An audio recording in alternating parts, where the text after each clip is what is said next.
All right, if you're a parent, you know it can be challenging to find some good meals to make for your family, but we've got some help today. That's right. Yeah, busy mom Mariefiebach of Feed Your Family Tonight joins us once again. Marie, how are you today? I am doing so well. This is such a fun recipe I brought to you today. This is garlic bubble bread. You know, the weather's changing, it's getting cooler. I love to serve this with like soup, because if you serve soup to your kids, they're like, we're having soup for dinner. But you say with garlic bubble bread and they're like, oh, soup for dinner. So this is one of my favorites.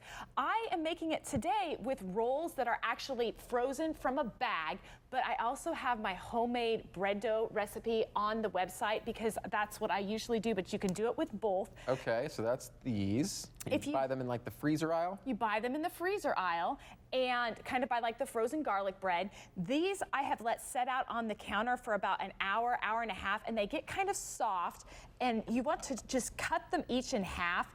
And I find that a kitchen scissors is the easiest tool to do that, because this is going to go into as a pull apart bread, so you don't want big giant rolls. After you've cut them in half, what you're going to do is you're going to dip them in melted butter. This is 1/2 of melted butter, and I want to let you know this is 2 pounds of frozen rolls. And so that kind of tells you about how much you need for your bundt pan. So you're going to dip them in butter, and then we're going to move over to here and we're going to put them in our bundt pan. Now this bundt pan, it's really important that you spray it well with cooking spray, because that's going to keep it from sticking when you unmold it.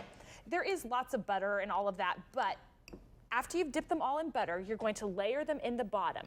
And you're going to put your first layer in the bottom, and then you're going to sprinkle garlic salt. This is a garlic salt and parsley combo that I just get at the grocery store.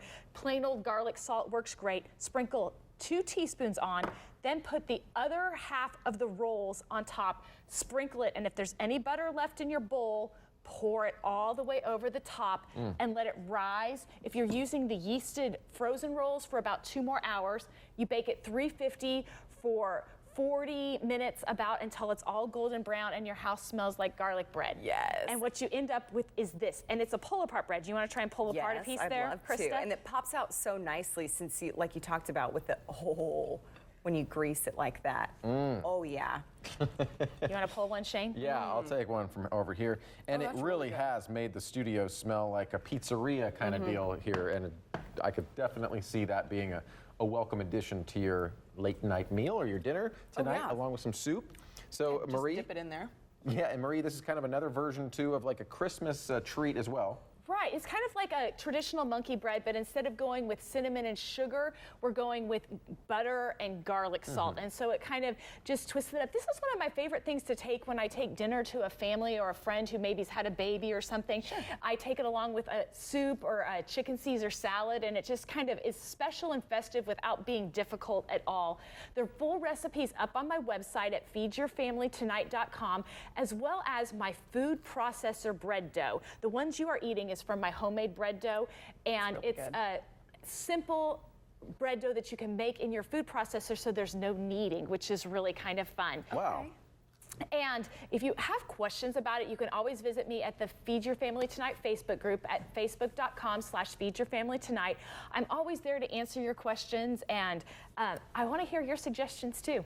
Yeah, it's a great resource. I know I visited it too after you've been on the show, because I want to learn more about one of the recipes that you brought with us and helped us make here in the studio. So it's an awesome resource, and yeah, you're always willing to answer questions, which is great. And you help us use a bundt pan, because all it is a space filler in my pantry. I never use it, and then that's a great reason for it. Thank you so much, Marie.